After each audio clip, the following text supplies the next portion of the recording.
School of Law at the Catholic University of America, and I'm very happy to welcome you to this colloquium. It's one of a series that the law school has been putting on for the last 2 years here at the Press Club. You will, at the back of your program, will tell you a bit about the future programs, and we would be delighted to have you join us at those as well. We're starting on time. I know that's very unusual, but the reason is we have to finish on time. We're sort of like the orchestra that has to stop in the middle of the Ninth Symphony if we run beyond 6:30 because overtime kicks in. So we're going to try to run a tight ship.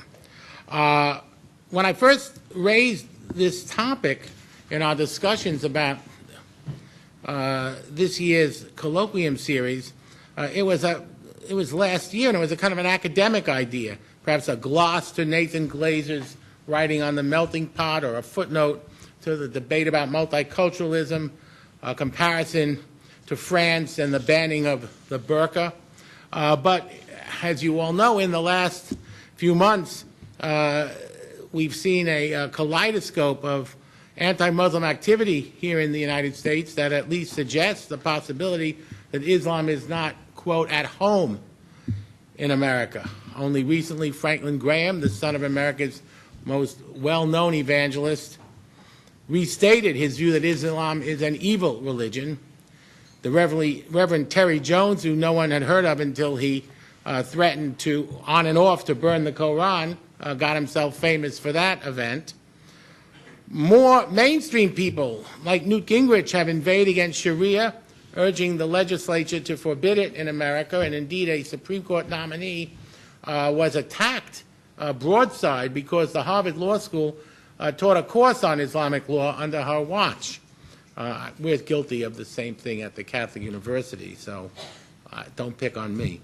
The so-called, quote, Bipartisan Policy Center, founded by 5 former U.S. senators, just issued a report suggesting there's a growing threat to American security from American Muslims, and Martin Peretz, the publisher of The New Yorker, recently told us that Muslim Americans are not, quote, worthy of First Amendment rights, and alleged that all Muslims are complicit in the, quote, routine and random bloodshed that defines their brotherhood. Mr. Peretz retracted his First Amendment point, but added that, quote, Muslim life is cheap.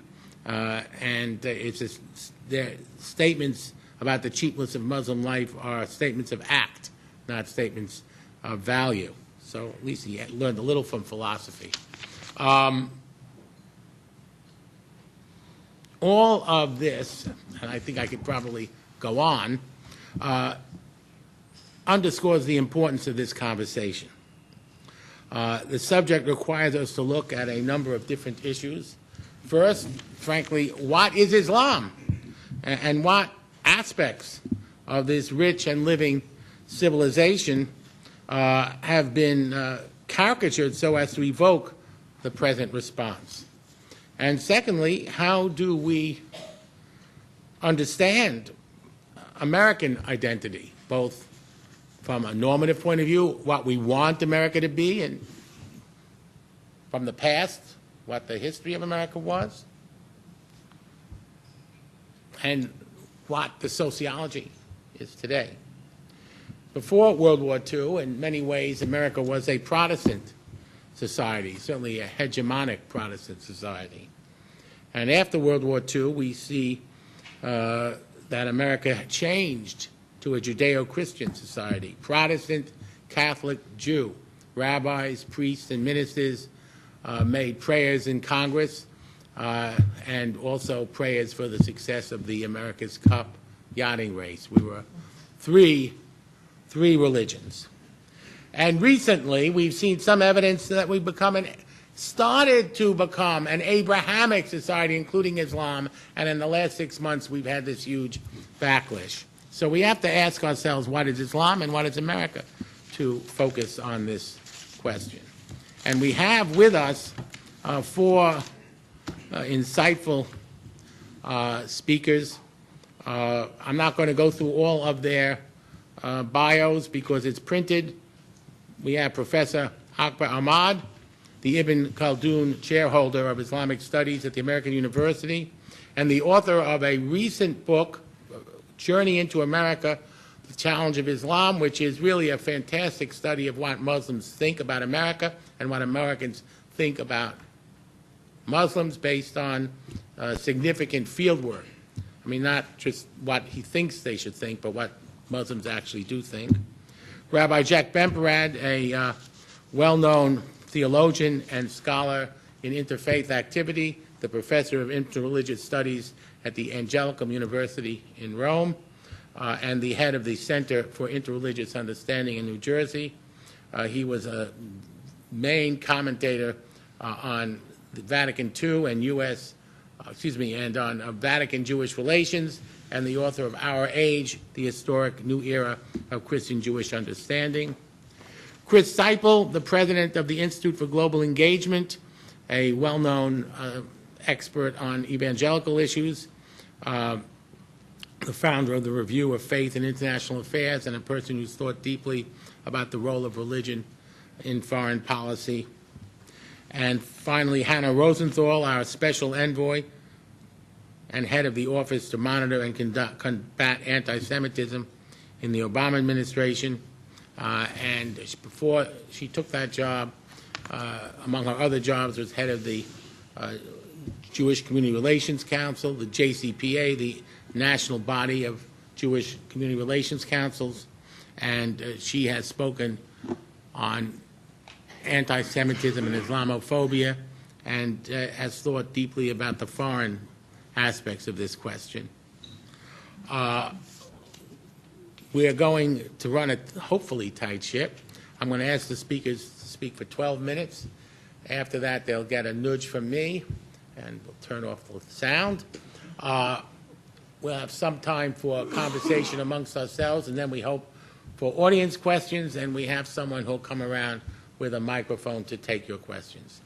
Our first speaker is Ambassador Akbar Ahmed. Thank you very much. And if we speak from here, if you don't mind, we are controlled by the media, and they say the cameras are better if we speak from here. So, and you will nudge me at 10 minutes. Yes, sir. Yeah. Thank you so much, Professor Marshall. It's an honor to be on this very distinguished panel talking to this very distinguished audience. I don't think there could be any topic more important than this particular one and more urgent. You mentioned my journey into America, and Journey into America, the project that I launched at American University, was taken precisely because I felt, sitting in Washington, that it was time for me as a scholar to go out to the field and look at the Muslim community. I'd been hearing and reading about it, people who had not done much field work, some people who had no idea about the community, and these were the people commenting and sometimes informing, sometimes misinforming the great American public. So I took a sabbatical. I took my team of young American researchers with me, tried and tested, 5 of them, and we traveled to 100 mosques. We visited 100 mosques, took interviews, talked to the imams, talked to the congregants. We visited 75 cities, and we were in the field for 1 full year. So you can imagine we came back with thousands of questionnaires which we got filled in, interviews, kept diaries, kept notes, and we wrote that up into this book, Journey into America. Several big themes emerged from this book. The first, of course, the most important one, is the interconnectedness of the Muslim community with the world outside. Many immigrants who came here and settled and became part of this landscape after 1 or 2 generations. So have the Muslims. But there is a community, the immigrant community in the Muslim community, that still retains emotional, social, sometimes political links with back home. And what happens over there does have an impact over here. And this will make sense in a moment. So if we divide the Muslim community in America into 3 broad categories, which is what the media often does not do, because they talk of a Muslim community as if it were a monolith. And I want to remind you that the entire Muslim world is present here. Everyone is here. Moroccans, Cambodian Muslims, Japanese Muslims, Thai Muslims, everyone is here. But if you divide them very broadly into three categories, then you have the African Americans. These are the first Muslims. They were brought here from Africa in those terrible slave ships, and it is estimated that something like 40 to 50%, Muslims would even say more, of those Africans brought here were actually Muslim. So we talked to hundreds of African Americans, and especially the imams, the Muslim imams. Very impressive people. They had a great deal of compassion, great deal of understanding, both of American culture, because they're Americans, and Muslim culture. Now, when I asked them, why did you become a Muslim? Why did you convert to Islam? They would say, we did not convert, we reverted to Islam, because Islam was in our atavistic traditions, our blood. Then you have the second category, which you could say broadly is the immigrant Muslim. Immigrants from the Middle East, from South Asia, and so on. And thirdly, the white Americans, the converts. Again, a very interesting phenomena. Because of the converts, 3 out of the 4 white converts to Islam, 3 out of 4 are women. And again, as an anthropologist, I found that fascinating. Why is this happening? The community raises several questions. One is this interconnectedness I'm talking about, and this has all sorts of implications, not just for anthropological fascination. Faisal Shehzad, that young Pakistani who tried to blow up things in New York, was not motivated as the media would have us believe, because Islam is evil, the Quran is evil, and the Quran motivates people to go berserk and blow themselves up, but because he was taking what he thought misguidedly, wrongly, but what he thought was revenge for the drone strikes in his province, in the frontier province in Pakistan, where he comes from. So a bit of anthropology, a bit of culture, a bit of social understanding would help us understand the Muslim community. Second problem, quote-unquote problem in the Muslim community as we saw it, the leadership. The leadership in the community is divided. The community itself, I mentioned, represents the whole world, so you have ethnic divisions, regional divisions, sectarian divisions. So the leadership reflects that. There is no Muslim leadership. You have the leadership of one mosque, or one board, or self-proclaimed leaders. I am the leader, I'm the best spokesman, I have an organization behind me, and you check up the organization, maybe very small numbers. There are national groups, national organizations, advocacy groups, ISNA, CARE, and so on. But on the ground, the leadership is often very, very divided and not really presenting a unified front, or not very clear how to proceed and where to proceed. How and where? These are big questions. Third, the training of the imams, and that does concern me. I would like to know where these imams are being trained, how they're being trained, who is educating them. A lot of the imams we talk to are flying in from the Middle East or South Asia. They're coming from a completely different cultural context. So the young Muslim growing up here in America, who has problems like all teenagers, who wants to know about boundaries, social boundaries, sexual boundaries, the mores that define society, dating, drugs, drinking, and these 4 Ds, as the young Muslims call them, who is going to instruct them? If they can't talk to their parents, who do they go to? They need to go to a religious, spiritual mentor, and they find that very difficult if the imam does not understand them. Now, in spite of these big problems, I also found many Muslims telling us, and meaning it because they're talking to me privately, that America is the best place in the world to be a Muslim. And we found this again and again and again on our journey. We found many Muslims saying, Jefferson, Thomas Jefferson is our role model. So these are the signs that are positive and hopeful for us to hold on to. I also found that Islamophobia, or hatred of things Islamic, was in evidence throughout the journey. America was taken aback with the Ground Zero mosque controversy, and suddenly we realized something is going wrong here, followed by the pastor in Florida wanting to burn the Quran. We saw evidence of this throughout our journey. We went to Colombia, where the mosque had been firebombed. And again, a heroic pastor, Pastor Williamson, Presbyterian pastor, stepped forward with the keys to his church and said, come to my church and you can pray there. So we saw all these tensions in the field.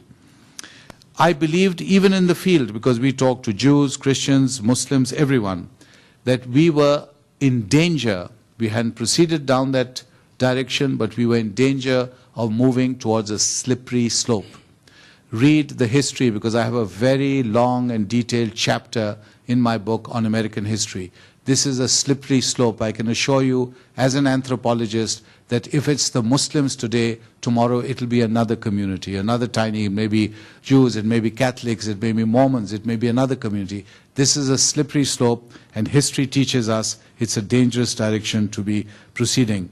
And I will point out that in spite of all these rather negative developments, there have been positive developments, certainly for me.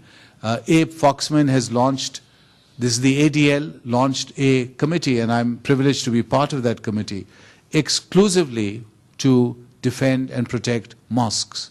Now this is remarkable, this is very American, that the ADL, formed primarily to protect and defend the Jewish community, is launching a committee to look after and protect mosque building in America.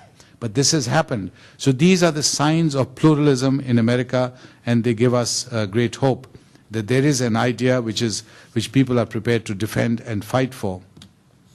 I want to also point out that the need for dialogue, and by dialogue, and I'm involved in dialogue at all sorts of levels. I have my two dear friends, two brothers, Bishop John Chain and Rabbi Lustig of the Washington Hebrew congregation, and we are involved in this dialogue. That dialogue by itself does not go very far. But dialogue moving towards understanding, true understanding, reading books, visiting each other's houses of worship, visiting homes, that has to happen also. Too many people told me on this journey throughout the United States, many people, Jews telling me, inviting me for an interfaith breakfast or lunch, and then saying, we haven't talked to a Muslim. You're the first Muslim we are talking to. Christians telling me the same thing. So we need this kind of interaction at a much more frequent level, at the community level of society.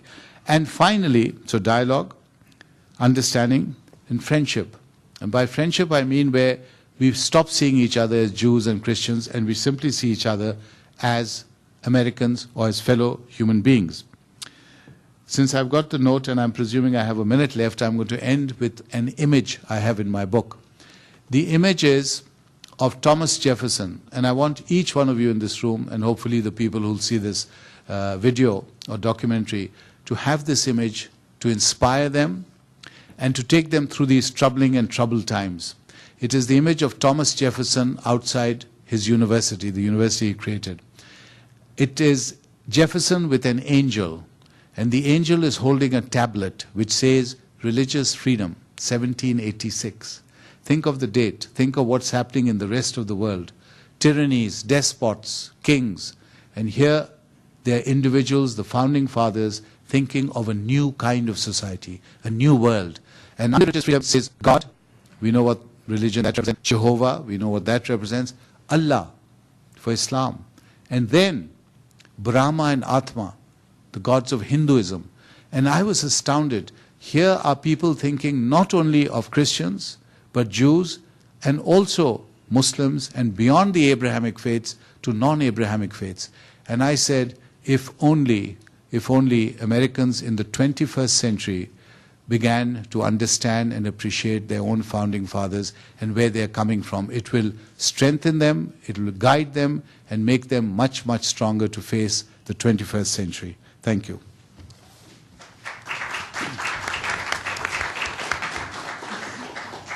Thank you. Our next speaker is Chris Seiple. Thank you, Marshall. Are we on? Okay. Thank you, Marshall. Thank you for inviting me, and thank you to all who are here for a chance to spend some time with you all. And thank you to Akbar for the chance to follow him. I've been following him for a long time. He has taught me much on Pakistan, where we work, and also 5.5 years ago I had Akbar and his family come speak to our board. None on our board had ever met a Muslim before. It was a powerful, wonderful Washington dinner overlooking the Potomac, and has made a difference in the lives of the folks at our organization. That organization is the Institute for Global Engagement. We're a think and do tank. We try to think before we do. We look at issues of religious freedom, freedom of conscience, respect and reconciliation with the other. We define that all in the same kind of ball of wax. On the think side, we publish the best journal in the world, the Review of Faith and International Affairs, because it's the only journal in the world on that issue, published by Routledge. We just got asked by Routledge to do a religion and security handbook, so this is a hot new topic that is coming soon to a theater near you. And then on the do side, we try to promote religious freedom in difficult places around the world. I won't go into the details tonight, but we do something called relational diplomacy. We try to work top-down, transparently, through governments for bottom-up, grassroots impact. Top-down and bottom-up in the name of freedom of conscience and why it supports the society and the stability of the state. I'm also grateful that Akbar mentioned Thomas Jefferson. I'm not a fan of Thomas Jefferson as a Virginian. He was a lousy governor, a lousy Secretary of State, a worse vice president, and a worser president. But on his tombstone, this is famous in religious freedom circles, but if you don't know, you should know. On his tombstone, he had three things: the Declaration of Independence, the the 1786 Statute of Religious Freedom, and the founding of the University of Virginia. And those three things, in a nutshell, are what is so great about our country and why we can have discussions like this. And that's what we aspire to do. So a little bit about myself, because you need to know where I'm coming from. I'm frank to a fault if you haven't gathered that already. And then a little bit about how I consider this Judeo-Christian paradigm. And then the question that Marshall put to me, which was something like, how are evangelicals thinking about Islam, and do they think differently of Buddhism and, say, Judaism, just to frame it a little bit. So regarding myself, I'm the fourth of 8 Marines in 2 generations. 5 of those 8 Marines served in Iraq and Vietnam. 7 of those 8 Marines were infantry. The outlayer was my father, who was an air winger, who flew 300 combat missions in Vietnam. I am the kind of guy who, when I heard that Ford wasn't taking any money from the government, I sold my second-hand Land Rover and bought a second-hand Ford from a Ford dealership, because I believe strongly in responsibility and accountability. I have a dog named Reagan. No disrespect to our president, but you get where I'm coming from. Okay. I'm also an evangelical. That's a term that not many welcome these days or embrace. I'm fully aware of the baggage that comes with that term sometimes, but I embrace it because I distinguish between uppercase evangelical and lowercase evangelical. Uppercase evangelical being someone who is political, strident, and unforgiving, which is the stereotype that our community has sometimes earned, betraying the meaning of the word evangelical, which means good news. Lowercase evangelical seeks to hold the same theological verities and truth, they're just not angry about it. And we seek to be winsome and ironic in what I would call the radical middle, somewhere between the leftover left and the self-righteous right. That's the ground that we're trying to occupy and be practical with principles such as love your God and love your neighbor. So how do I think about this Judeo-Christian paradigm? A professor once said to me, a very wise man, he said, what is the definition of identity? And I had no idea, and he obviously did, and he shared it with me, and it was this: identity is a mythical kinship bond. A mythical kinship bond. And the Judeo-Christian paradigm, to some extent, is that. It is very recent in our American history, and it is not exactly what some would hold it up to be. And I want to walk through that in 3 or 4 minutes, the history of the Judeo-Christian paradigm, and then come back to this question for Marshall. So, I'm an evangelical. I follow and worship a Jew who was never accused of being a Christian. His name's Jesus, if you're not following me. While associated with a Western European culture and alleged civilization, that faith and that culture would not be what it is today without the role of the Eastern Syriac Church, which translated many texts and classics from Plato and Aristotle, often under the protection and at the request of Islam itself. Patriarch Timothy translated Aristotle's The Topics for the Caliph back in 780 or something like this. Philip Jenkins goes into great detail on this in The Lost History of Christianity. It's a book that everyone should read. Everyone. And that Islam, at the very least, is an Islam that has been mutually reinforced by Christianity. from the construction of mosques and the type of architecture, to wearing of veils and the segregation of women during worship, to how and when to pray. All of these things are, at the very least, mutually reinforced with their interaction with each other. I'll let others judge theologically and historically and archaeologically what facts are facts, but these things are all clear trend lines that come from that time period. I also literally embody, being someone of primarily Teutonic blood, and I'll throw in the Anglos and the Saxons and the Jutes and the Brits and whoever else is in my mutt background, but I literally embody a culture that gave us the great catalyst to our global civilization, and that is the Magna Carta of 1215. That, I think, is the most catalytic event in the history, in the secular history of our world. Now, of course, that same culture, within 75 years of producing it in 1215, kicked out all the Jews from England in 1290 for 345 years. That same culture, as the pendulum swung back, produced John Locke, who in 1689 wrote a treatise on toleration, where he says that the chief characteristic mark of the true church, is tolerance, respect for the other, rooted in a kingdom theology that says love God and love your neighbor even if they don't vote and look like you. That's a loose translation from the King James. So that's what Americans, colonists, brought to these shores. And wouldn't you know it, being human, we managed to replicate the very worst and the very best of our human condition. I'm not going to go through our long history, but it is clear that our bigotry is strong, whether it was slavery, whether it was anti-Semitism, whether it was anti-Catholicism. That is all well known and undisputable and incontrovertible. At the same time, there is a strong history of an emerging and maturing principled pluralism that says we will find a way to respect each other and not just tolerate each other. All of this sort of came together with the end of World War II and the need for a uniting civic religion against godless communism. So at the end of the 1930s, there were polls that said Jews were greedy and selfish, and that all disappeared after World War II and the Holocaust and the need to be united against godless communism. Then in the 60s, yesterday was the 53rd anniversary of Sputnik, by the way. Remember these things where we were united, common front, kill a commie for mommy? That's what it was all about. And then in the 60s, John F. Kennedy gets elected. We start dealing away with the Catholic thing. And in the mid-60s, we finally begin to take on race, which obviously we have not figured out yet. But at least we're emerging and evolving and maturing into this thing that is called a Judeo-Christian concept. So I don't think we are as pure as we would like to remember ourselves. But at the same time, there are kernels of truth that will not go away because I consider them to be eternal.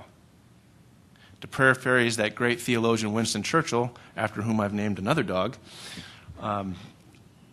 this paradigm is the worst except for all the others. It's the worst except for all the others. And what is that paradigm in a nutshell? Two simple things: love God and love neighbor. That's a New Testament reminder of an Old Testament commandment. And then James says very clearly in his epistle, and this is worth reading, do not merely listen to the word and so deceive yourselves. Do what it says. Anyone who listens to the word but does not do what it says is like a man who looks at his face in a mirror and after looking at himself goes away and immediately forgets what he looks like. That's our history. Sometimes we remember who we are, sometimes we forget who we are. And who we are is very simple. Love God, love neighbor. Are you going to do it? Are you going to live it out? This is the very best of who we propose to be. So the next question then is, can Islam be a part of that? Well, I think that's in some ways, we're past that. Islam is a part of it. It's already a part of it. From what Philip Jenkins describes in his book and the way that the two faiths reinforced each other on many issues, to the history that Akbar details in his book, to the emergence of the common word dialogue. If you don't know what the common word dialogue, there was some angst in the Muslim community worldwide after Pope Benedict XVI made a speech in Regensburg in the fall of 2006. 138 Islamic scholars got together and wrote him a letter. and said, let's talk about it. Now, what we forget about, because there's a lot of people who want to put common word down in dialogue, it's too touchy-feely, Birkenstock, hug a tree, those kinds of things. What people forget about it is that it was initiated by Islam. This monolith boogeyman that we want to substitute for communism initiated it. And guess what? They self-selected into an exegetical narrative that said love God and love neighbor is our common word. They did not submit to what an American who doesn't speak Arabic is going to superimpose on 1.4 billion people, because they understand Islam better than all those individuals who have freedom of conscience, by the way. Critical. So in this context, we need to think about this last question, which is what Marshall asked me, and I want to read it to you quickly. What is the concern that many evangelicals have with Islam? How do they think about it versus Judaism and Buddhism? There's a recent Angus Reid poll. People are familiar with Christianity, 91%. They're familiar with Islam, 34%. They don't know it, so therefore they are unfamiliar with it, and therefore they fear it. 52% have an unfavorable view of Islam right now. And so evangelicals, I think, merely reflect their culture. Everybody is uncomfortable with Islam right now. It's our job to make people comfortable with the very best of that faith while recognizing real realities. But hear me, Christians and evangelicals, as being a mere reflection of the culture is an indicting statement. Christians are not called to reflect a culture. Christians are called to be not of the world, but in the world and for the world, because that's what Jesus was, and that's what we're called to do as resident aliens. That's what our holy texts say.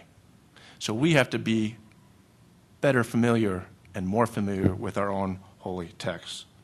So I will close there and say that the bottom line is simply this in what Akbar documents.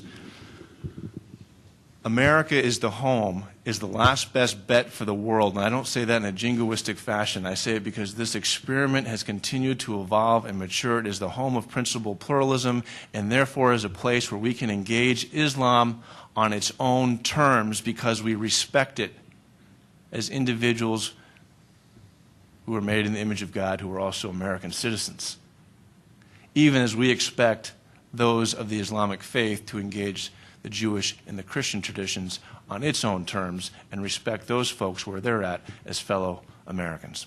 Thanks.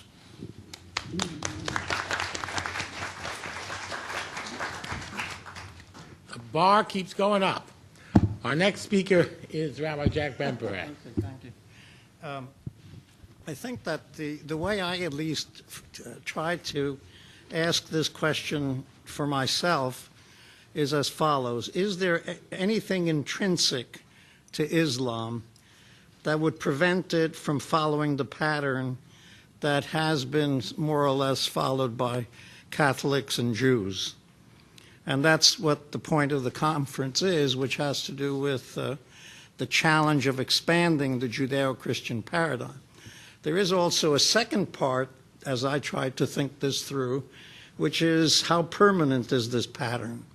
How secure is this pattern in terms of Jews primarily in the United States? Now, in trying to make some sense of this, I think that one can say that the American spirit or the American consciousness is fundamentally democratic and pluralistic.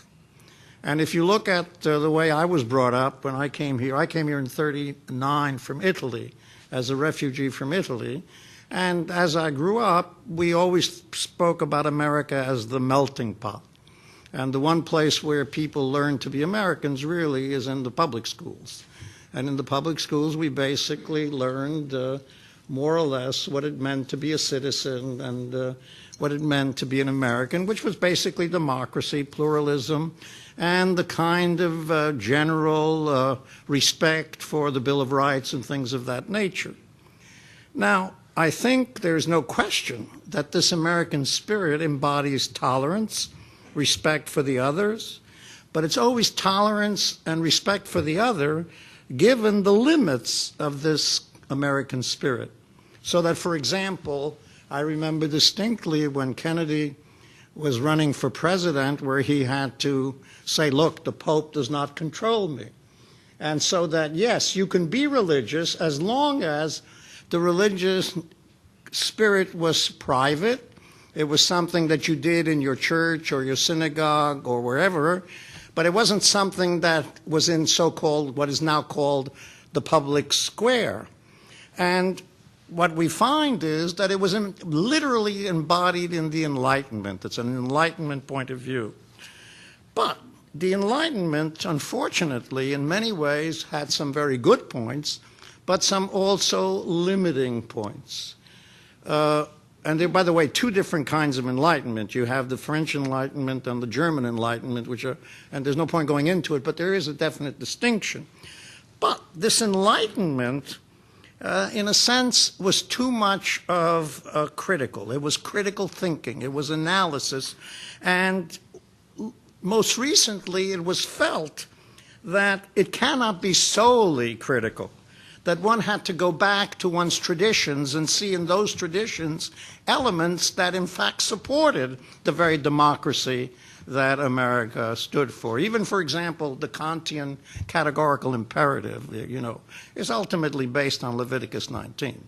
Love your fellow human being because he is like you. And so the whole religious tradition couldn't be simply ignored and shoved aside. But the problem, as I would formulate it, is in these two questions. How can I be true to my faith without being false to yours?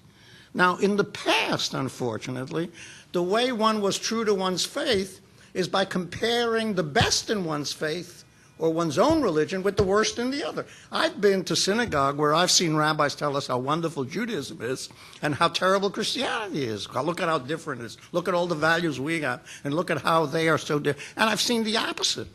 I mean, I've been to especially churches and other places where they tell you how, the Jewish God is the God of wrath, the Christian God is the God of love, Of course, Deuteronomy that says you should love the Lord your God with all your heart, soul, and might.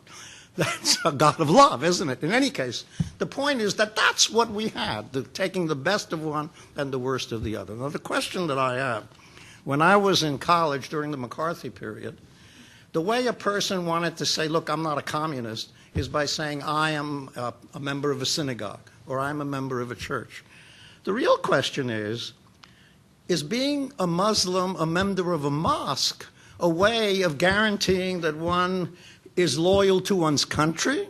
Or does that mean that that person is suspected as being a foreigner and someone that really can't be trusted? And here, I think, one has to recognize that what Hermann Cohn said after Treitschke said that the Jews are our misfortune in Germany, he said that the civil rights of Jews are going to be held hostage until they receive religious rights. Until the Jews are seen as a viable, valid religion, the civil rights are going to be held hostage. My own feeling is the same thing is true of Islam.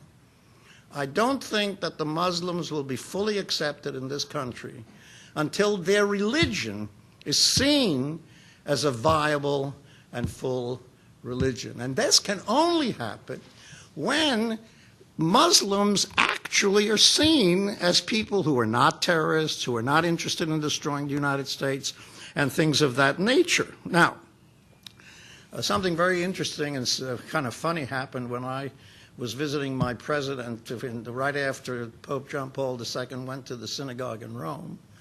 And he said, it's very, very strange. I received a package from my mother, and I opened it up. It was a chemistry for a 10-year-old. And he's 65, his mother was 90. So he called, he says, Mother, he says, did you send me this chemistry set? She says, yes, of course I did.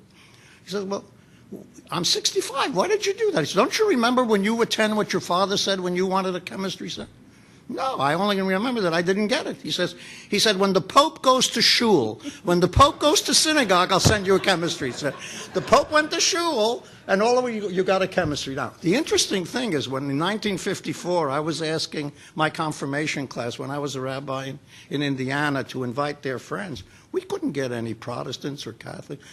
A Catholic wouldn't go into a Protestant church. What really is the issue is that unless you have the spirit of acceptance of another religion, until we can read and understand Islam and understand it really as a religion of peace, but that can only happen when the Islam community does, in fact, what unfortunately Professor Ahmad said is not happening. They have to organize themselves. They have to stand up for American values. They have to condemn Ahmadinejad. They have to condemn terrorism, and many of them have. The pity of it is that the media is not interested in any way indicating when they have done exactly those things. So once we can get the Muslim community to organize itself, to stand for the best in Islam and not the worst, to disassociate itself from the terrorists and from those people who seem to be speaking, in my opinion, erroneously for Islam, we're going to have a real problem, because I don't think that the civil rights of the Muslims are going to be guaranteed, even in this country, until they get their religious rights. And in conclusion, let me say this. I don't think that the Jewish rights are that secure. Of the very fact that the Pew Foundation came out and said maybe there's 9% anti-Muslim incidents and 8% anti-Catholic incidents, 60% anti-Jewish incidents. And so what you've got is a real interesting issue. And the issue is, to what extent are we really embodying the American spirit of tolerance, of understanding? Or to what extent are we, because of the economic stresses and strains that we're experiencing today, really asking the question, well, how really genuinely American are these groups? Let me remind you that there were 3 periods in American history where the Jews were treated with a certain amount of anti-Semitism, and each one of them was in cases of economic disorder. The first was this order that Grant, came out after the Civil War. During the Civil War. The second was with Father Coughlin with the Depression, if you remember. And of course you have it even before in the 1890s, around 1900, where you had these migration, and there was this tremendous amount of asking, well, do they really belong here? All these Russian Jews coming in from Poland and Russia and so forth. So we really have to see that a lot of this has to do with the economic viability of this country, the degree to which it can continue to expand. And by the way, I agree, it is the best country in the world to embody the values of the Constitution and the Bill of Rights, and I would say the spirit of Judaism, Christianity, and Islam. But this is a story that has yet to be told.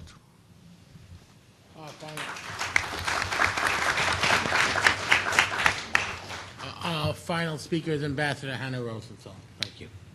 Thank you, and it's wonderful to be on this panel with all of you. Marshall did send us questions in advance and asked us to make sure we covered them, and I see why I'm the last person on the panel, and I'm the one that is not a professor. We have a growth of Islamophobia in the U.S. Is this part of what Richard Hofstetler called the paranoid style in American history? Is it something more? Well, our nation has continually advanced, trying to keep faith with our fundamental rights and values, and it has allowed us to be one of the most religiously diverse nations in the world and one of the most religious in the world. And it hasn't been easy, and it hasn't been perfect. We have seen the public execution of Quakers in the 17th century in Massachusetts. We've seen the expulsion of Mormons from Missouri in the mid-19th century. We've seen profound anti-Catholicism and anti-Semitism pretty much throughout. There were attacks on African-American churches during the Civil Rights Movement, and of course we're seeing the harassment felt by Muslims post 9/11. But as a country, in all of these generations, we have had concerned citizens and principled leaders that have worked to right our wrongs through legal mechanisms, through proactive government outreach, through responsible education, through coalition building with diverse religious communities, all of which the goal is to build a more perfect union out of many one. I want to quote something that President Obama said at the iftar at the White House in August. Islam has always been part of America. The first Muslim ambassador to the U.S. from Tunisia was hosted by President Jefferson. This is Jefferson's night. We are really talking about him. And Jefferson arranged a sunset dinner for his guest because it was Ramadan. And that makes that the first iftar in the White House, and that was over 200 years ago. Muslim contributions to the United States are way too long to catalog because they really are interwoven into the fabric of our communities. You've heard some about that. Muslims are successful in business, in professions, in entertainment, in arts, and athletics. You go on and on. They hold senior positions in our government at the executive level, and we have Andre Carson and Keith Ellison, who are members of Congress.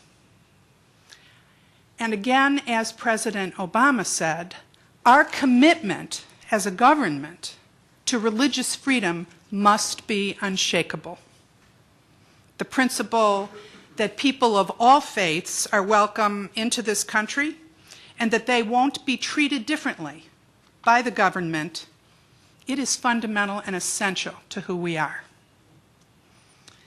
But this program tonight is to discuss the reality the country is now facing and how do we expand the Judeo-Christian paradigm. Is there a growing sense of paranoia in the U.S., as you asked, Marshall? I have no idea. But I do know that it remains extremely difficult to entertain real discussion of differences and multiculturalism. But we have to make that effort.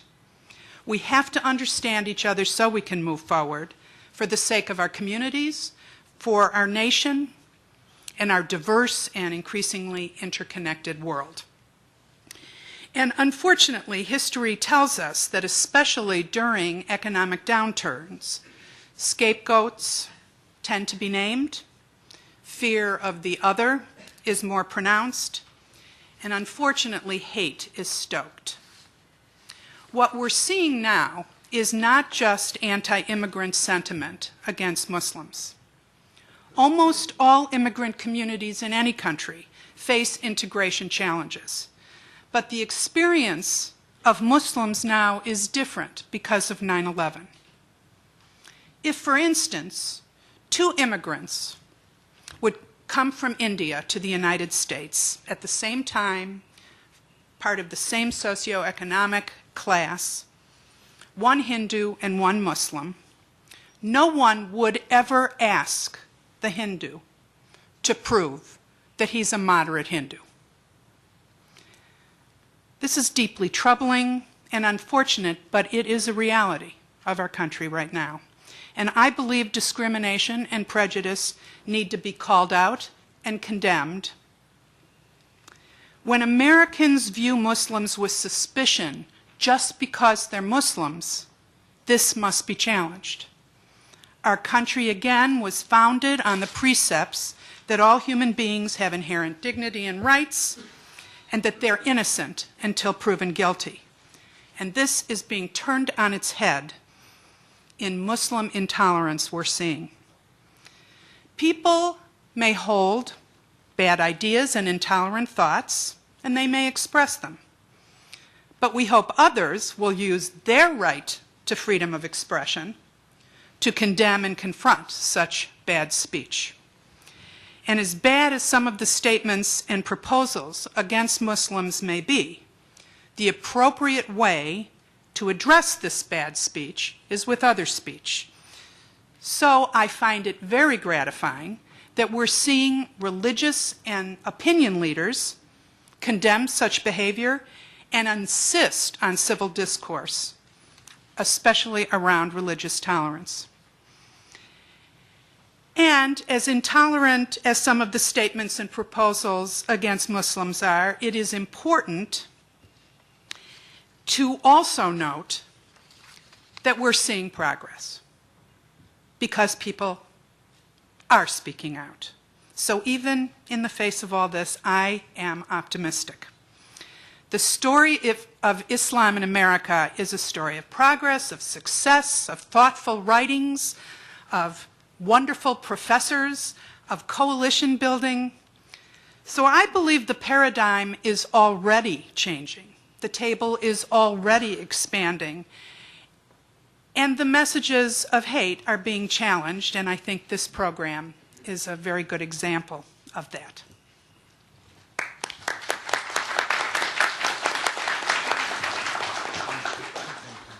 Thank you very much. We have about 15 minutes for discussion in the panel, and then we'll take questions from the audience. Maybe I should just start it out by asking this question to all of the panelists. We say that there's a problem with acceptance. Is this a question of ignorance? It was pointed out that many people don't know Muslims. Is it a lack of sufficient condemnation by Muslims against X, Y, or Z? A kind of failure of proofs of loyalty? Is it a failure of elites, political or religious, to set what the boundaries are? What is the issue with acceptance? Maybe it's just fear. Anyone? Well, I would say fear reigns. I think we're seeing it in media reports. I think we're seeing it in basically in public discourse. And fear, makes people do things that are not good. And I do think that it isn't because people don't know, although I think we all should learn more about each other's religions. I think that's a wonderful exercise of information and helpful, but I don't think that makes acceptance. I think acceptance and advancing pluralism calls for a different place in us, and that really is calling out when we see bad stuff. And I think there's very little of that going on. I would, with great deference, present an alternative explanation. When we travel in the United States and we ask people the question what they thought of Muslims, can Muslims be really American, or what the greatest threat was, it wasn't fear. I assumed sitting in Washington, and we do live in a kind of bubble here, that we assume that when we ask Americans what is the greatest threat, they're going to say security, Muslims, Al-Qaeda, and so on. I was so encouraged and heartened by the great American public. We must never underestimate Americans out there, outside Washington. Sorry. Again and again, ordinary Americans right across the land would say education, the crisis in our education, the crisis in our economy, the crisis of not understanding and learning about each other. So it kept coming back again and again to knowledge, to really understanding who we are. We are talking of the American Muslims, and we are talking as if they exist in a vacuum. We are forgetting that over the last half a century, even more, America and the Muslim world have had very close relationships. Let me give one or two examples. There are two pictures in my book which are extraordinary, and I urge every American to look at them to remind them of what these relations were at one stage in history. There's a picture of Jackie Kennedy in Lahore. Now visualize this. She's a beautiful lady at the height of her youth, elegant, president's wife in Lahore, standing erect with the president of Pakistan, President Ayub Khan, in an open car surrounded by hundreds of Pakistanis throwing flower petals at her. smiling and throwing flower petals. Now visualize to yourself any American in a closed car, bulletproof, in Lahore, and imagine what they'd be throwing at you. That is the great tragedy. The tragedy then and now. Go a little bit further into history. Ronald Reagan in the 1980s. Reagan sitting, looking serene, surrounded by the Mujahideen from Afghanistan, men in turbans and beards, and the cordial relationship, and he calls them the founding fathers of Afghanistan. Chris, my friend here on my right, I have seen him and I've seen the respect he has in Pakistan with the ulama, the religious leaders of Pakistan, who treat him as a fellow brother who's part of the Abrahamic tradition. So we mustn't just see the community in isolation.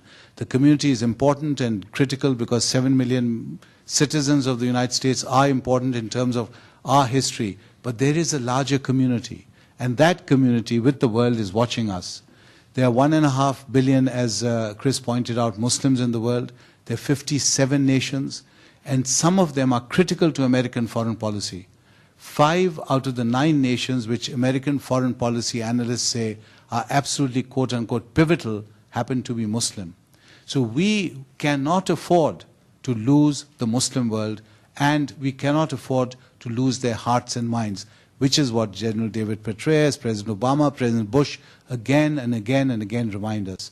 So I want to look at this problem not simply as citizens and rights and Abrahamic dialogue, but simply what is absolutely vital to the interests of the United States of America today in the 21st century. Can I add something, Marshall? Or? Yeah. Can't see you down there. Bridging both, I do think fear reigns, and we shouldn't underestimate that. It also sells, and that's what's in the media space in the hinterlands and outside the Beltway and places where I live. I work in this town, but I live an hour west of here on purpose to keep it real.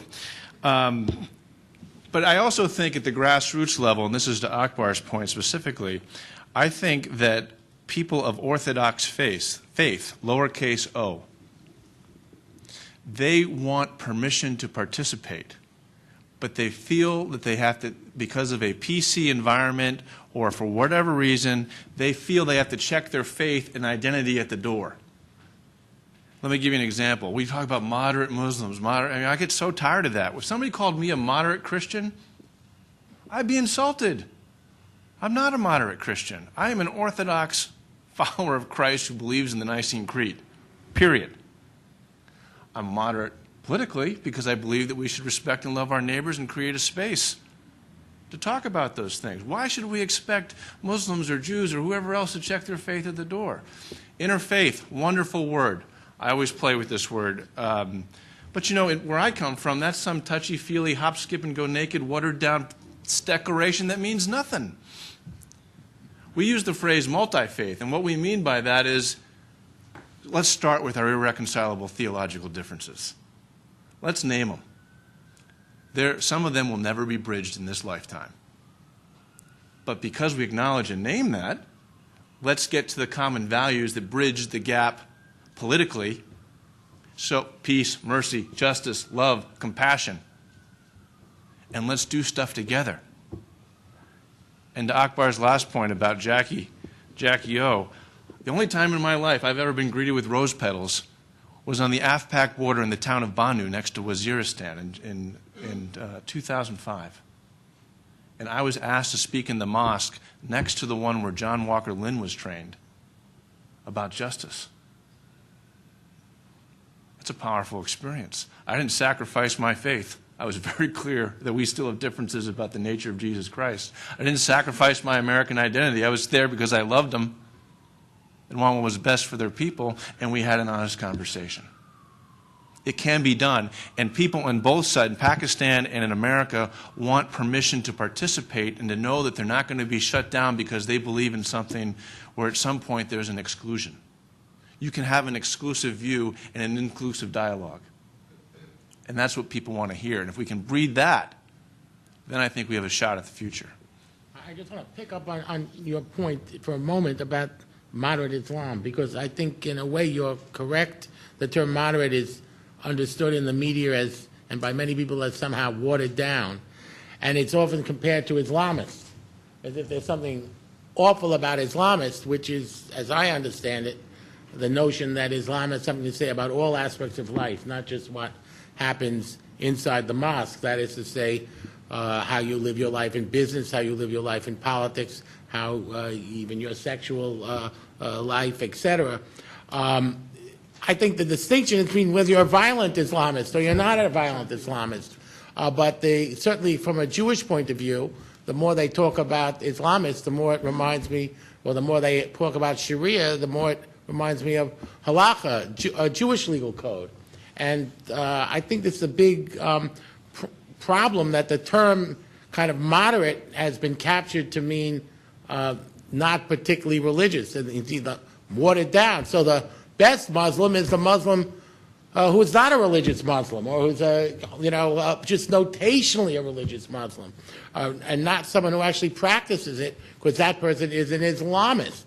So I think this fits in not just to the ignorance point, but very much to the fact that the media, the political elites, have sort of created distinctions that lead to this kind of fear. I'm sorry, Rabbi. No, that's right. I think that the word moderate perhaps is not the correct word. Perhaps one would say those within the Muslim community that are really willing to recognize others as legitimate. And I think that's the central thing, because the first question I said that we have to deal with is how can I be true to my faith without being false to yours? But the second question is, what is the place, let's say, of Jews and Judaism within a Muslim self-understanding? Now, we do know that there are elements within the Muslim tradition that believe that literally, like for example, the Taliban and the elements of the Wahhabi, the Egyptian Brotherhood, who literally feel these people are infidels and have no right to maintain their position. I mean, we can talk about the moderate. We do know, for example, Cardinal Taran and the Vatican is deeply concerned about the fact that you can't take a Bible and bring it to Saudi Arabia. For example, there's no question that there are a whole group of Muslims, certainly a minority, who are concerned with literally destroying all people who disagree with their point of view. Now, it's important for the large Muslim community to separate themselves from this group. Unless they do that, I don't think you're going to have legitimacy. The Muslim community will not have legitimacy in this country unless they speak out against those who claim that they're infidels. Those who don't agree with me are infidels and have no right to exist. Now, there is a big difference.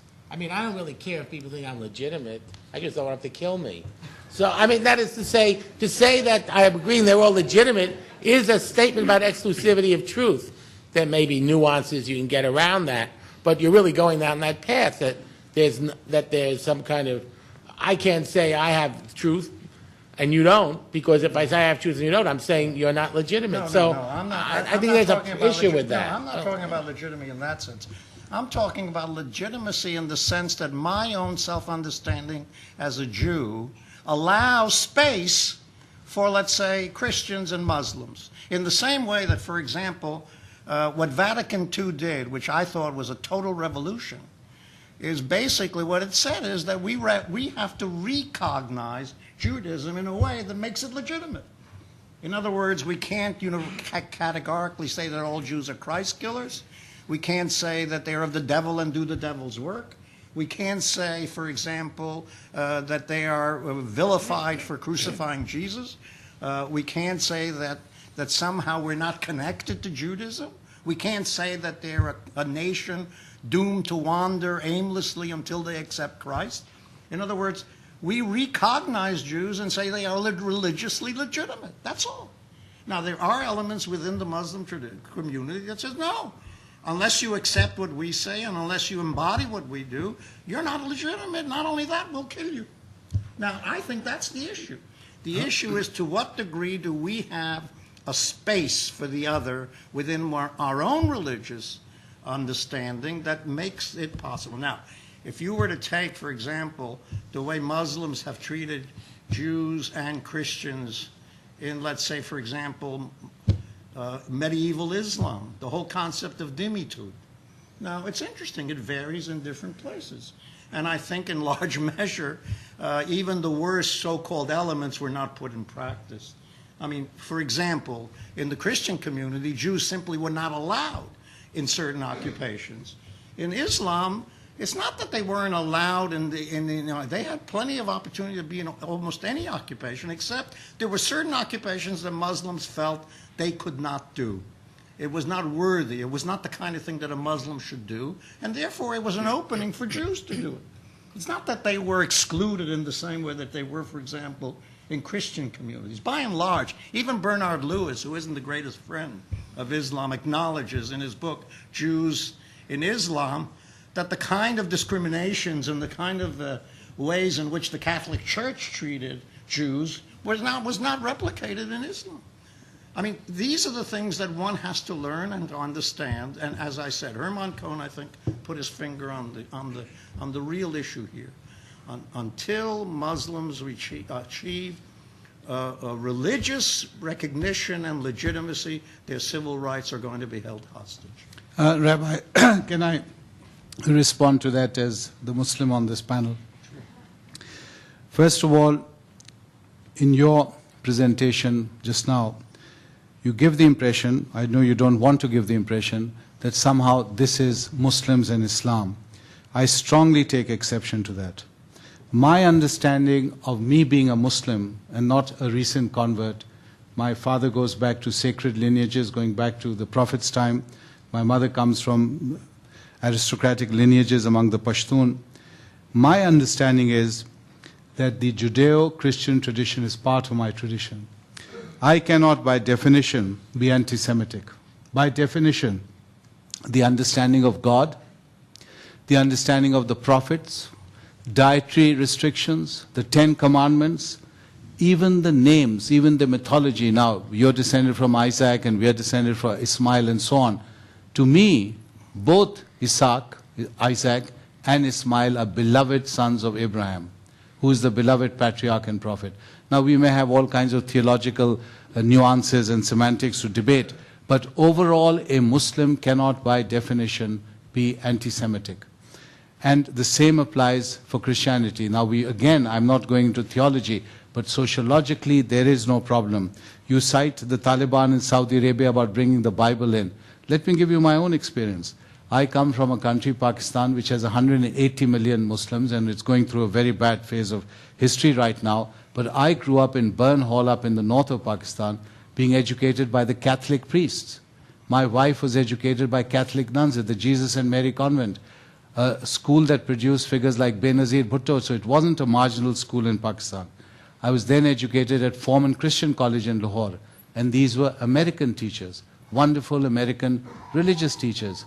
So the concept of Muslims fighting Jews and fighting Christians is really historical. We've had periods, long history, long centuries of clashes over the Crusades in the 12th, 13th centuries. Recently, we've had the experience of colonization. Our lands were colonized by European Christian powers. It doesn't mean that I blind myself to my religious tradition. A truly religious Muslim cannot, by definition, be anti-Semitic or anti-Christian. For us Muslims, Musa is not Musa. I can't say Musa without adding peace be upon him, Musa alayhi salam, or Isa, Jesus, without saying alayhi salam, that is blessings and peace be upon him. So again, if you want to go into Islam not having to do this until having to prove to themselves, read our friend Karen Armstrong, which she points out very clearly and on the basis of years of scholarship that every Abrahamic faith, Judaism, Christianity and Islam, all three have the clash and tension between the literalists, the modernists, the fundamentalists, what she's calling her categories, and that tension exists in all three faiths. Now, how they're expressing themselves, some express themselves in violence. I can give you long examples of violence inflicted on Muslims, even being inflicted today on Muslims.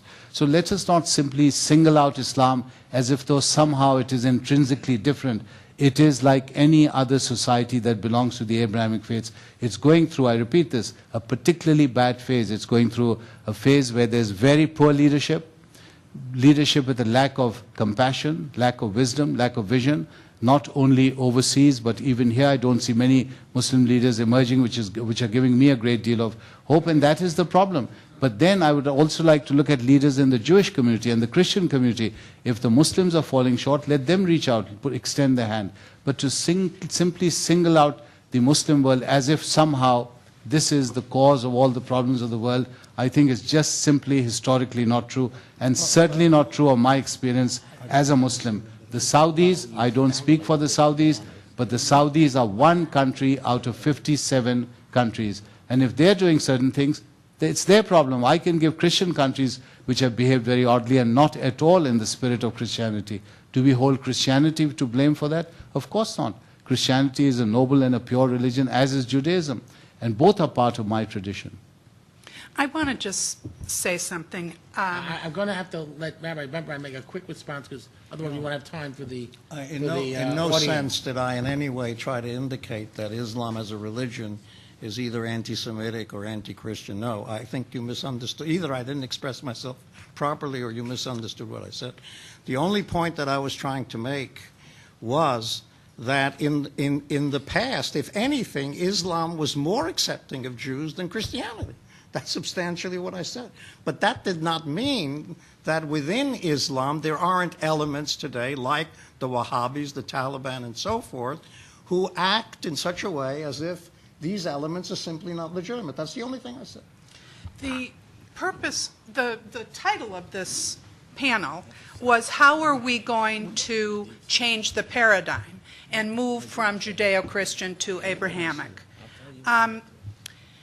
Sometimes the message is very powerful, and sometimes the message is more powerful if the messenger isn't the expected voice.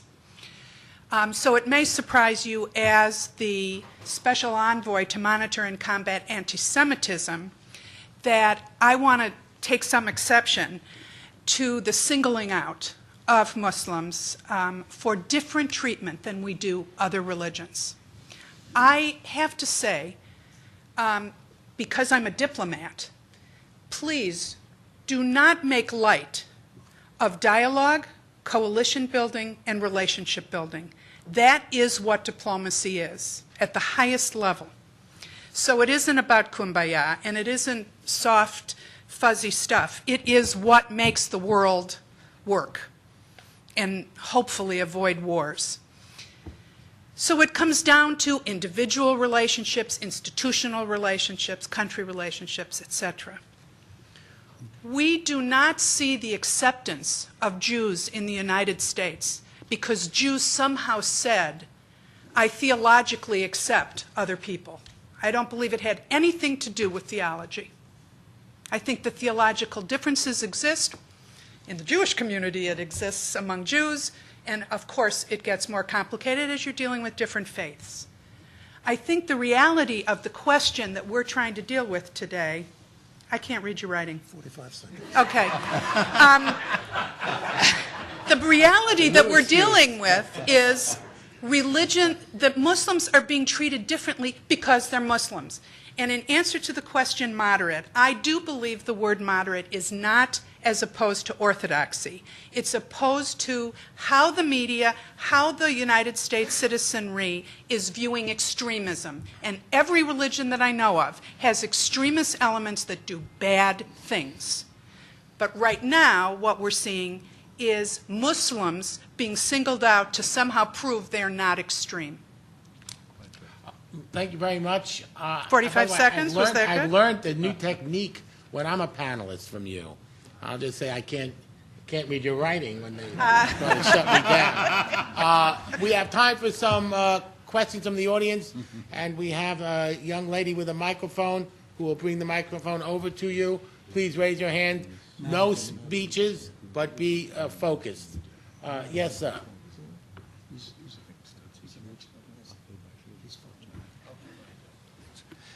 Dan Madigan from Georgetown University. I wonder whether what is being said here is whether we think Muslims are good enough to be included in the Jewish and Christian club, as it were, the Judeo-Christian paradigm. And maybe as has been pointed out by Dick Bullitt, we wouldn't have talked about Judeo-Christian 60 years ago.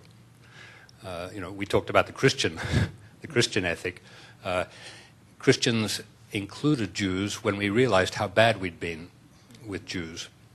And I wonder whether we need to change the question we're asking. The question is not, are Muslims good enough to join us as Jews and Christians, but can we all admit to one another how bad we've been?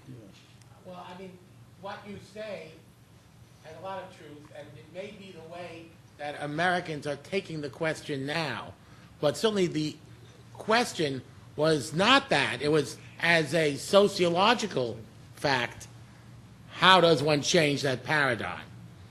Comments from the panel? Anyone else?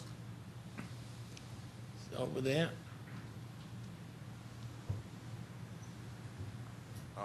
I'm Stephen Stern. The international dimension was alluded to in the present historical part of that.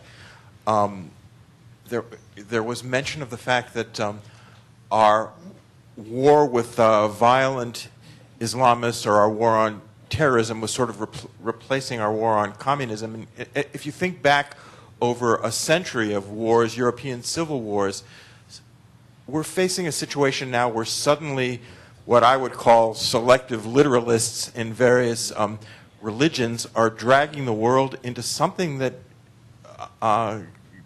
this threatened or promised clash of civilizations suddenly has a religious dimension again.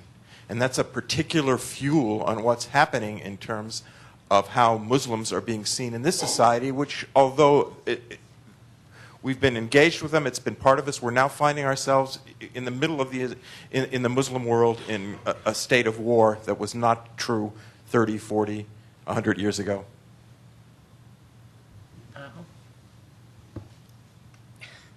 No comments. That Okay. wasn't a question. I think that was a statement. Stephen, that's a statement I gather.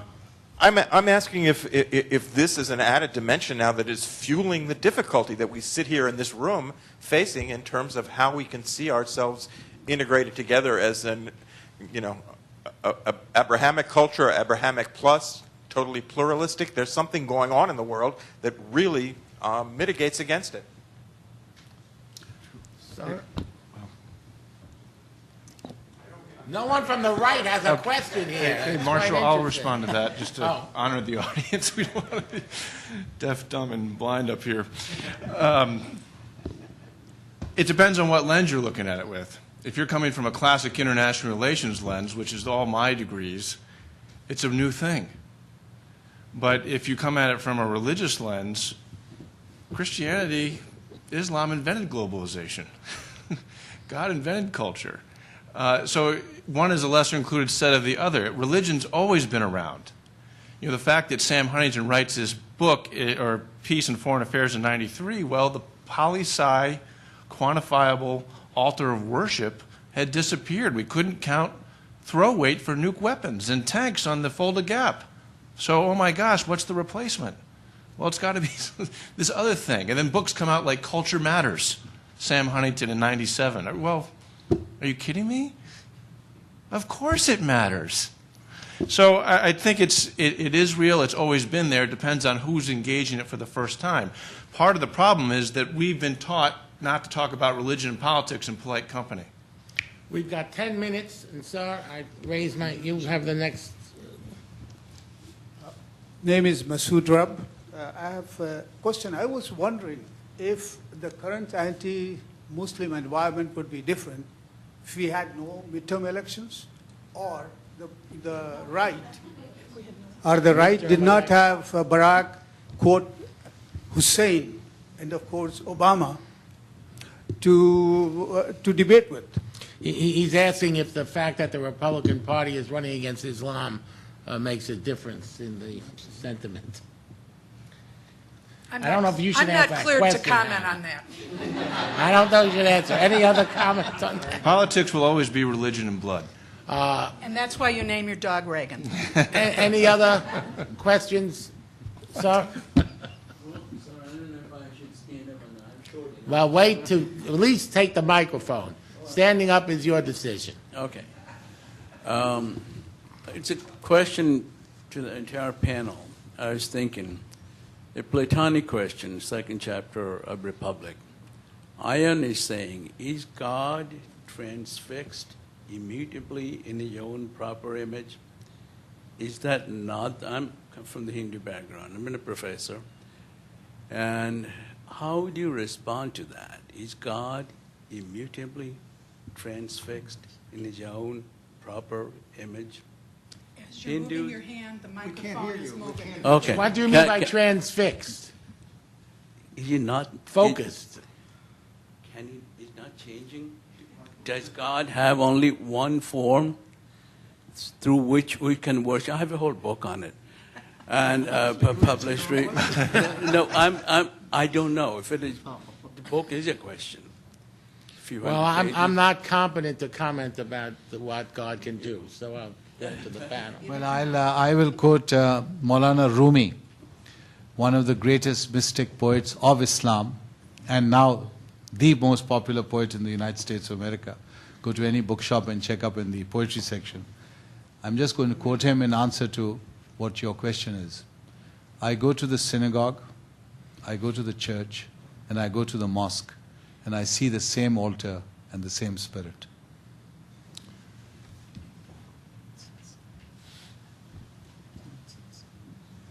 I'd like to ask a question about the cultural aspect of this, and I wanted to pick up particularly on Rabbi Bemporad's point, which is that the comment about the Islamic community needs to separate itself and to disavow, and I'd like Ambassador Ahmed to comment on that. Is that a way? Does that even make sense culturally to a Muslim? I mean, is that the Muslim way of doing things, or is it a different community's way of doing things? We must be careful about Muslim ways and non-Muslim ways. Muslims are just like any other human beings. And go back to what Shakespeare said in this famous Merchant of Venice, when the Jew said, I bleed like anyone else, I cry like anyone else, I feel pain like anyone. That's what a Muslim is today. It's just like any other human being. In terms of Muslims not speaking up, Rabbi Jack himself pointed out, Muslims are speaking up. Exactly. Those people who complain that they don't hear Muslims need to really tune up their hearing aids because they have a problem with their hearing. Muslims have been speaking up again and again and again. I myself have signed document after document after document, made statements, and I'm just one very ordinary Muslim. Muslims, by definition, will not accept violence. The people who are killing and murdering in Afghanistan, Pakistan, are killing and murdering Muslims. When they go into a mosque and kill people, those are Muslims they're killing. The Shia and Sunni are killing each other. In Lahore, they attacked the greatest Sufi shrine and mosque in history, Data Ganj Baksh. Those are Muslims doing it. Do you think the majority of Muslims are happy or satisfied with that? They're challenging them. Since 9/11, and 9/11 had nothing to do with Pakistan, none of the 19 hijackers were Pakistani, 30,000 Pakistanis have died fighting the Taliban. 30,000. More senior army officers have died in the Pakistan army fighting the Taliban than all the NATO troops, including American troops, combined. Pakistanis and Muslims are very concerned because when you threaten your home, you threaten your family, you threaten the community, how can you then have peace of mind to worship? How can you have any peace of mind when your neighbor is being killed or is being threatened? So Muslims are going through, I pointed out myself, they are going through that phase of history. In spite of that, they are standing up, they're fighting, they're complaining, they're arguing. I give you examples like Benazir Bhutto, whatever her politics, good, bad, or indifferent, she represented what we are calling moderate Islam. Again, and I agree with Chris, it's the most strange label to have of fundamentalists. These are European concepts lumped onto Islam, and I don't accept them as an anthropologist. Yet she went back to Pakistan knowing she's going to be killed, believing and symbolizing a moderate Islam. And she was killed immediately. And in Pakistan, when the people of Pakistan had a chance to vote, they could have voted in the Taliban. They could have voted in the religious fundamentalists. Who did they vote for? they voted for a party which stood for secular democracy. In 1947, the state was founded by a man who believed in democracy, human rights, women's rights, Mr. Jinnah. So again, a vision of a modern Muslim state. It exists in Islam. People have been speaking. We really need to, that's why I go back to my point in terms of understanding. We really need to begin to understand this complex, diverse world of Islam in a more sophisticated and nuanced way than we have been doing so far. And I really am grateful for this panel because I saw a lot of very sophisticated discussion around this issue. Well, since there are no questions, I'm just going to end. We have about 4 minutes with picking up on Professor Destro's point. There does seem to be, empirically, sociologically, if not normatively, a notion that the Muslims should condemn extremism by Muslims, and there's not a view that Jews should condemn extremism by Jews before being accepted, or that Christians should condemn extremism by Christians. Now, well, it's a point that is, some do, some don't. I don't want to, that'll take us more than 4 minutes. So the question is there, at this time in the United States, some notion that a requirement, the bar of acceptance, is to prove loyalty as an empirical fact, that maybe it should or should not be the case as a normative fact? I don't know if the panel wants to address that or not in the 2.5 minutes we have left. I don't know that I would have come to the conclusion from this discussion that it is to prove loyalty. But you may be right. That might be what is being asked, because you mentioned President... At least to be accepted. I mean, right. I take the loyalty is some metaphor for acceptance, or the acceptance is a right. metaphor for being part of the American society. Well, one of the questions we did ask was, can a Muslim be an American? And although a lot of Muslims were offended by it because they said, of course we can. But we asked this precisely because of the question you've raised. And we found that a lot of Americans, and again, remember this is a cross-America study, taking in rich, poor, every kind of background, every kind of nationality, every kind of American. A lot of Americans, too many in fact, felt that they could not be proper Americans. And for precisely these reasons, they felt they were still alien, they still didn't understand their ways. And I think, as the rabbi said, Muslim leadership in particular, has to do a much better job of explaining their history, their culture, the splendor of their achievements as a civilization. Someone mentioned Spain, the architecture, the literature, the translation of the Greeks. Europe, in some senses, owes the Renaissance to the Muslim scholars who, with Jews and Christians, were able to translate the Greeks into Latin and other European languages. All that is really unknown in America today. So Muslims have to be able to do that simply because the onus and pressure is on them right now. And again, I saw on this journey, many Muslims have done very well. They are living the American dream. They're living in big houses. They're doctors, physicians, very successful. Far too many scholars, far too many in the media, far too many op-ed writers, which means, and this is a very important point I want to raise in the last 10 seconds that Professor Marshall will allow me, that Muslims are not defining themselves. Muslims are being defined by non-Muslims all the time. So people come along and stick a label onto me as if though I'm some beast of burden from some remote planet. And they say, you are a moderate, and they'll poke you and they'll say, okay, you're acceptable. Then they'll see the next Muslim. That has to stop. Muslim scholars have to work with scholars of Islam, whether they're Jewish or Christian or Muslim, but really help us understand the community. Muslim leaders have to begin to think that Americans are informed by scholars on campus, by the media, and there I'm afraid it's a losing battle. It's a battle of great challenge which everyone on this panel will be facing, because unless we do that, these stereotypes, these negative stereotypes, will continue to permeate society. Well, we've reached the witching hour. I want to thank the panelists for a really insightful and a discussion that shed light, not heat. I want to thank the audience for bearing with us. We have in the spring 2 future Catholic University Law School programs that are in the back of your program that you've handed out. We hope that you will join us for those sessions. Thank you again.